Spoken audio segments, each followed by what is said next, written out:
You know, it was a good shot. It was pretty loud in there, but it would have been nothing like if it was in Toronto. So really just, man, can't wait to come back home. You know, we the North, man. Let's get it.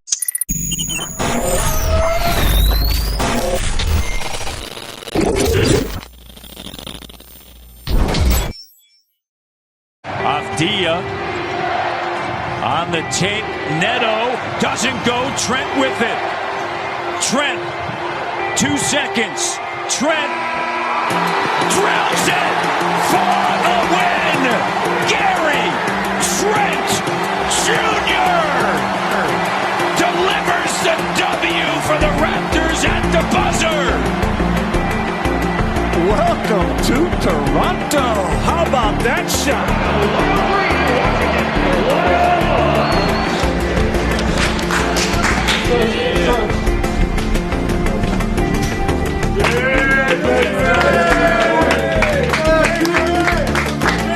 Welcome to the Airborne Podcast. I'm your host Ajit. That's Big Boy Braz with us. We got Thanos back on the podcast.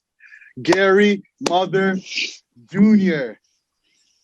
That's his goddamn name.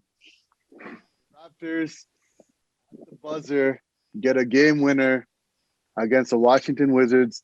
The first time since Corey Joseph hit one in the corner after the DeMar DeRozan bust. But this happened in Tampa. It's not in Toronto. It would have been buck wild. Everyone would have been batshit crazy if this happened in Toronto. Gary Trent Jr.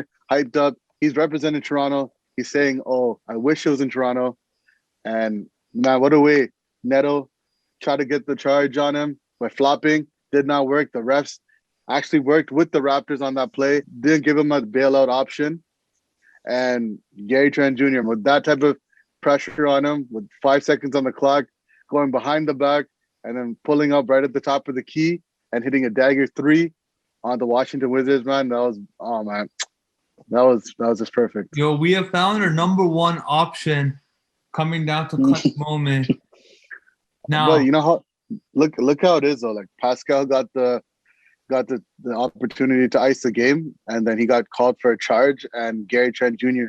saved the day. Off camera, Utah had the ball, I think, gave it to Siakam, and then Siakam was doing his stupid dribble and like went for a layup and got called for a charge.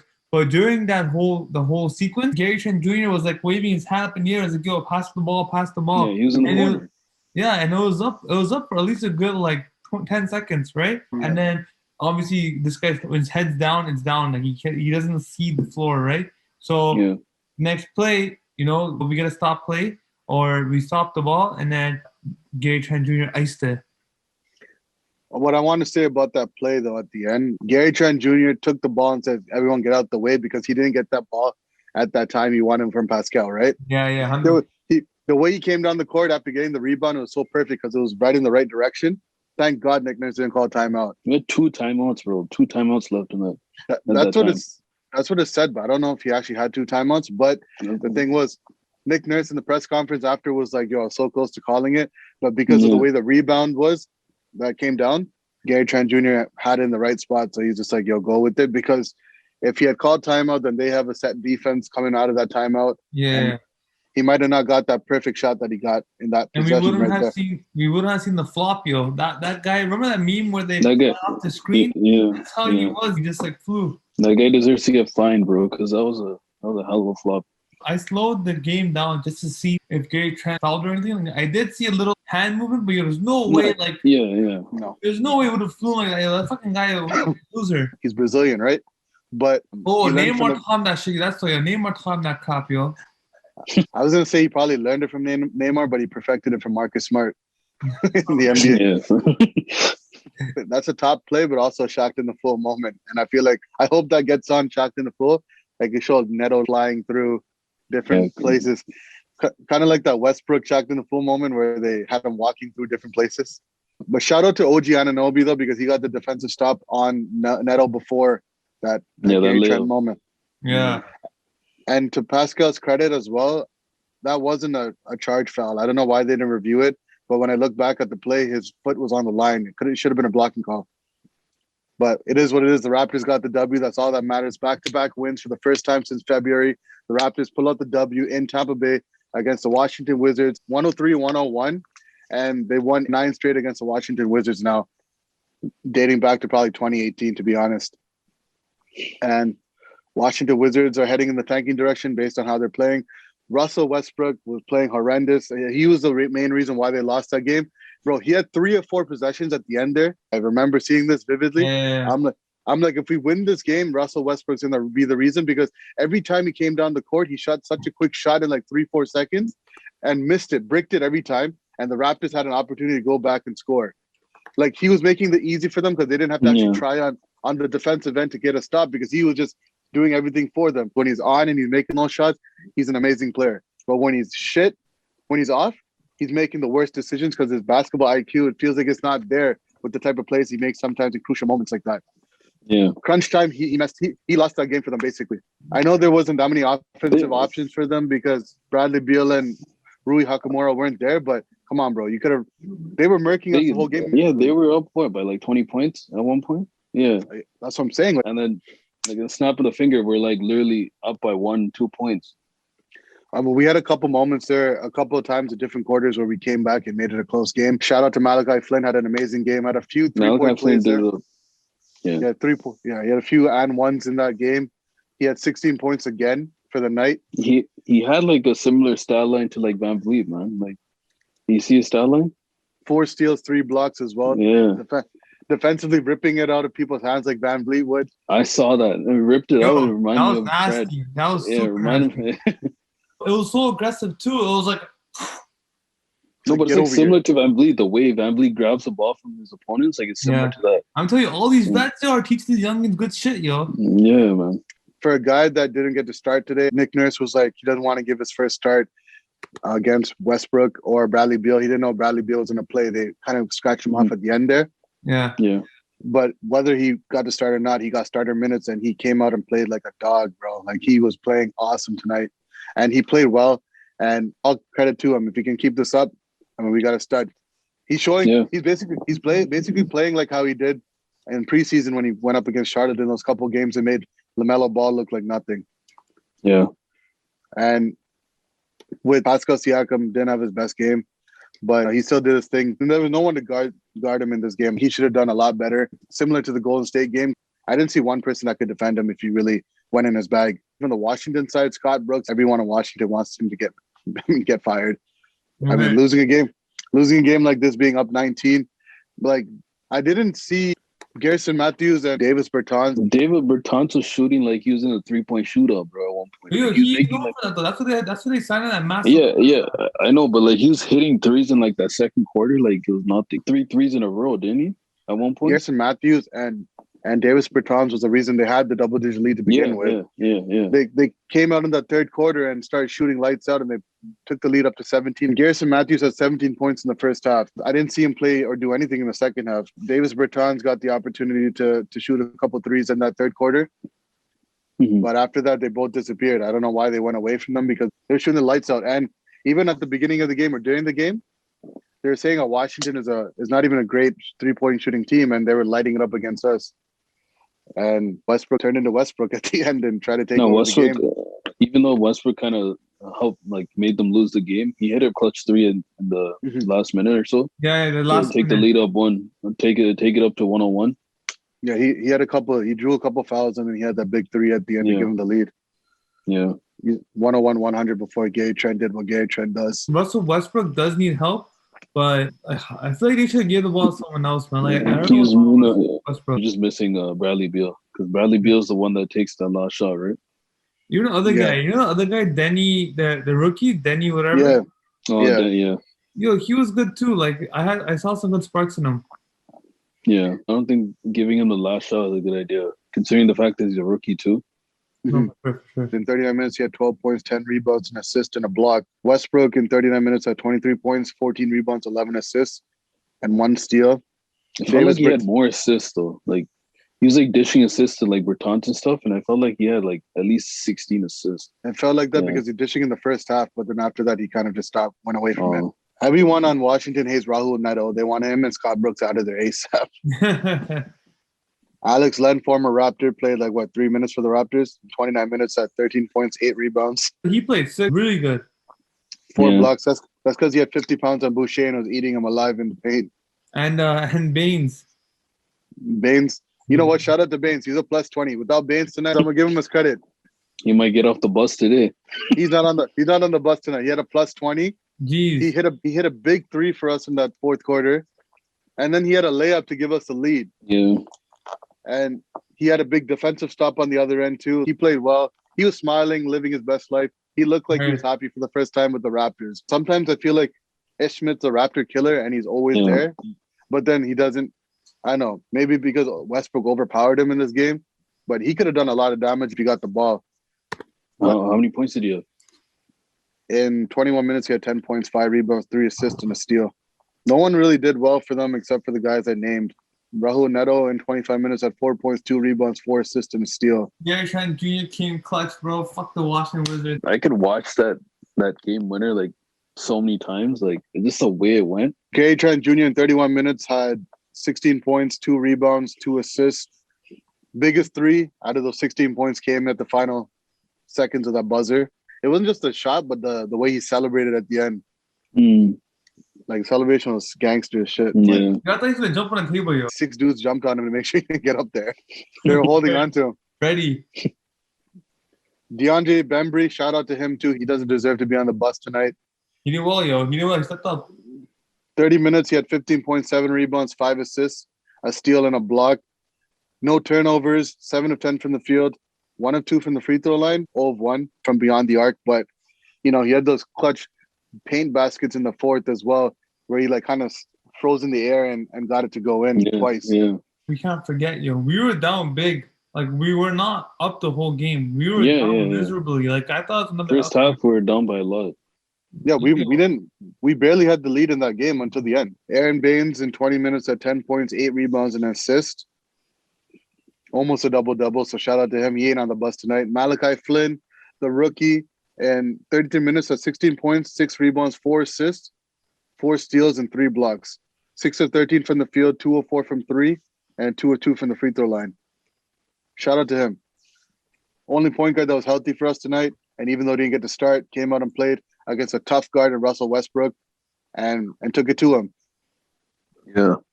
Pascal Siakam in 36 minutes at 22 points, 5 rebounds, 3 assists. Yo, don't cry, man. We won, you. Don't cry, yo. We won. Man, yo, the rookie did so well tonight, man.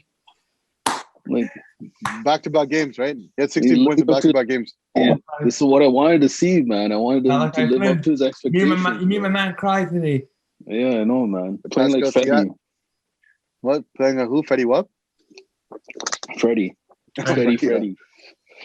But Pascal Siakam in 36 minutes had 22 points, 5 rebounds, 3 assists, 2 steals and block, 10 of 16 from the field, 2 of 2 from the free throw line, but couldn't make a 3 for his life. And he didn't have his best game, but other people covered up for him tonight. OG as well in 38 minutes had 14 points, 6 rebounds, 2 assists, and 1 block, 6 of 17 from the field, 1 of 2 from the free throw line, 1 of 6 from 3. Didn't have his best shooting night.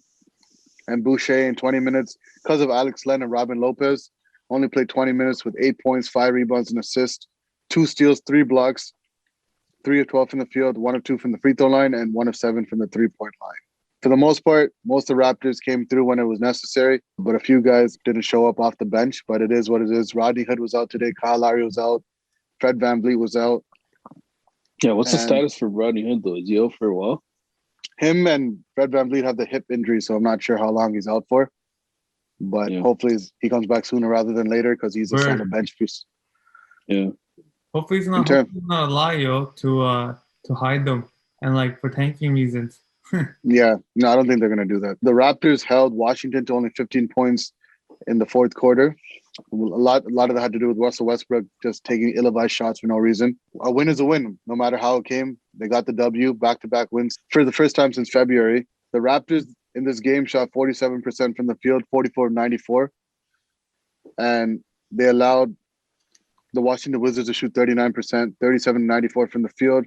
3-point shooting, the Raptors only made 7 threes out of 33 attempts for 21%, which is disgusting, absolutely disgusting.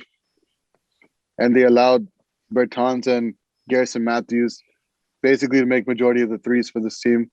I think Westbrook, obviously, you guys mentioned earlier, had 1-3 out of the total 12 that they had tonight. They were 12 of 35 from beyond the arc for 34%. Washington from the line was 15 of 18 for 83%. The Raptors were 8 of 11 for 73%. But Washington got more free throw attempts, 7 more to be exact. Rebounding, Washington, Alex Len, Robin Lopez, even the rookie for Washington, they all had multiple rebounds. They were a +9 in rebounding today, 54 to 45. Yeah. Offensive rebounding, they're +9, 15 to 6. Assists, we were +1, 22 to 21. Steals, we were +4, 11 to 7. Blocks, we were +4, 9 to 5. Turnovers, we were +3, 13 to 16. And points in the paint, you guys don't know the number, but you're about to find out. We were +30 today in points in the paint. Whoa. Wow. +64. I mean, we had 64, they had 34. Second chance points were even, 12 apiece. Fast break points were 24 to 11, +13. And points off turnovers, +14, 23 to 9.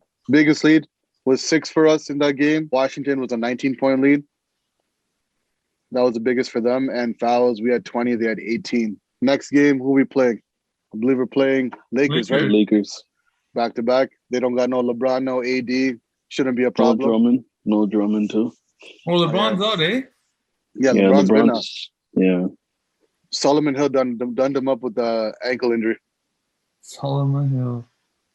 Yeah, the guy who almost beat us in Game 5 with that buzzer beater, but it didn't count. When Paul George is still on Indiana. This guy's been the Raptors too, right? Or is that another Solomon Hill? No, that's another Solomon. Oh, that's Don Solomon. Sorry. That's Don Salmon. That's Salmon. Yeah, that's the wrong person. This is gonna just keep stalling LeBron to get the scoring record. The more games he's out, like it's gonna be much tougher for him to get to the number one all-time scoring. Unless he drops like 50 for like 10 games straight. Yeah. Doubt that's gonna happen. But yeah, I know. I mean, it's easier said than done, but if anyone could do it, I'm not going to doubt LeBron. But like you said, no Drummond, no LeBron, no AD. Shouldn't be a problem. The Raptors are on a winning streak against the Lakers. One of the longest winning streaks they have against a team right now. And yeah, we have Siakam has his number on Kuzma, man. You remember that, right? Like, yeah, he does. Every game, this guy like destroys him. Like I think I'm expecting Siakam to score a lot of points tonight. I mean, they got Dennis Schroeder. They got Dennis Schroeder. They got Montrezl Harrell. They got Kuzma still. They got Gasol. Gasol. Is he gonna play? He should have. He should have. Drummond's not playing. Yeah. Gasol's there, former Raptor, former champion, NBA champion still to this day. I think we're on an 11-game winning streak against the Lakers. And if everything goes well, the Raptors will win 3 in a row and extend that winning streak against the Lakers. One of the longest active winning streaks they have against the team right now. Yeah. Let's see. And let's see. Let's see. We'll see how it goes. I want to get to the star player of the game and then the guys we're throwing under the bus before we wrap up this podcast. What are we starting with, the star player? Yeah, we'll start with the star player of the game. I'm going to give it to Gary Trent Jr. Let's put him on the bus, man. On Wait, what? Sorry. Put him on the Lambo. What does he get for being the star player? Put him on Goku's cloud. What's that called? Was it Nembe or Nemesis? Nimbus, yeah. No, Nimbus. Yeah, it's Nimbus. It's no. That's what it's called, Nimbus. Yeah. Yeah, it's called Nimbus. The cloud that. Yeah. Yeah, I thought you were saying a Tamil word. They say Nenbin. I was like, okay, like a homie, which it is. It is a homie to him, but still. Yeah. So Gary Trent Jr. is getting it to his face, right? Yeah. Star player of the game to the dome. Yeah, straight. Okay. And on the bus, no Baines, no Bembry, no Siakam, but there will be a Boucher. He had defensive stats with 2 steals, 3 blocks, but his offensive game wasn't there. So I'm going to give it to him, Watanabe, and Stanley Johnson playing 12 minutes with no points again. Yeah. I mean, the man is not doing anything right now, man. As much as I feel like we're winning, we still need to throw some guys on the bus. So, like I said, Stanley Johnson, Watanabe, and Chris Boucher are on the bus for this episode. And Gary Trent Jr. is getting the second. I was going to point the middle finger like this. He's getting his second star player in a row for the game with the game winner against the Washington Wizards, breaking Russell Westbrook's heart. The funniest thing about that was Bembry whipped the basketball on the floor like we lost the game. Yeah, yo, I seen that. He had a post-game press conference after he was talking about it, and someone asked him, and he's like, well, the game was over. The refs can't blow a technical on me, so I just want to whip the ball so hard on the floor. He's like, they can't do anything. He's like, the buzzer went off, so I just whipped it as hard as I could.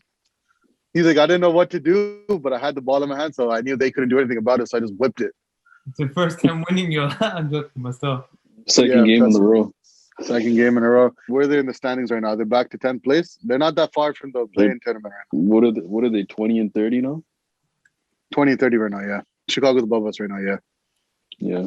The Raptors are in 11th place, but they're only a game behind the Chicago Bulls. The Chicago Bulls are 20 and 28 right now, and the Raptors are 20 and 30, only a game behind. We're only 4 games behind the New York Knicks for 8th place. I don't think it's that tough to get back in the playoff picture. As long as we win the next skid of games, I feel like we can get back into at least the play-in tournament. Sam Mitchell and Isaiah Thomas on NBA TV, when they were replaying the game against the Wizards, they were saying no matter how many games we lost, the fact that we're still in this right now is absolutely crazy. To get into the play-in tournament, even get back in the playoffs. Any final thoughts, though? Let's win. Let's win 3 in a row. Let's hope for another game winner too if it's tight. One question I did want to ask you guys. I know we're all about winning. We love the Raptors. We hate losing because we're obviously dwelling about it every day when they lose a game. But at this point, do you guys want to see them get back in the playoff picture, or do you want to see them get a young asset with a lottery pick this offseason? I kind of want us to win just because I know this might be Larry's last season with us, and I want him to go off in a bang. That's kind of why I want us to go on the winning note. Let's see, right? If we win, I won't be mad. Knowing the type of talent that's in this upcoming draft, do you feel like the way that our team is like still young right now, that we could use an asset like that? Mobley or anything? Mobley. Mobley. Mobley. Yeah, Mobley. Yeah, Mobley can get. Sorry, go ahead. Yeah, no, I'm just saying. What you're saying, like if we get like a top 5 pick in the draft, let's say if we actually tank, we can put that with Larry and see what we can get. No, is the Mobley kid Katino Mobley's son? No, right? No, I don't think so. I doubt it. There's Jalen Suggs, there's Mobley, and then there's Jade Cunningham. Those guys all look like studs right now, and I feel like the Raptors still have an opportunity. Like they're literally right in the middle between tanking and getting into the playoffs. And I feel like no matter how much you say, Brav's like, oh, like you want to win just for Kyle Lowry's sake. Yeah. What's winning in the regular season going to do for us? In the playoffs, we're going to get done up by whoever's on top. Like you said, I don't even think Larry even like cares about that. Like, I mean, like this, like I feel like he'd rather see us not tank, but like it's like he'd rather not have us go into the playoffs. Whereas like we're just gonna go there and get eliminated in the first or second round. If we make it to the second round, that's perfect. But that's a good go away thing for Larry because at least we push ourselves to go to the next round, right? But I personally don't feel like the way we're going right now. I don't feel like we should continue going up into the playoffs. I mean, a lot of the teams and a lot of people think that the Raptors getting to the playoffs is going to give a lot of upper echelon teams some trouble in like the first round. But I feel like Larry, I don't know, maybe we don't make the playoffs this season. He goes and spends an extra couple months with his family. And then Masai and him have that conversation for a sign and trade. We get some assets for him. We get a young, real stud in the lottery.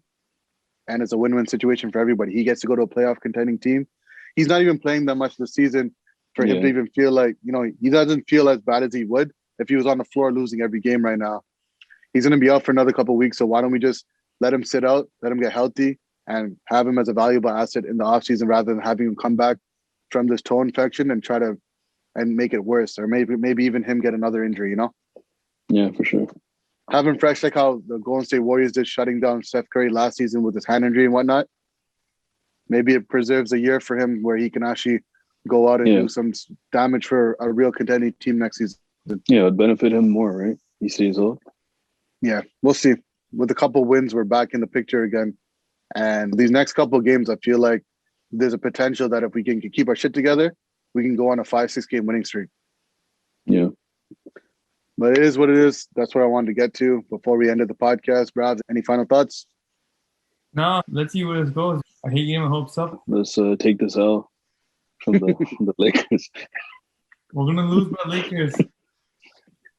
Bilal wants the Lakers to win. Shout out to Bilal. He's a Lakers fan over the Raptors every time. Oh, fraud Laker fan. There you go. Boom.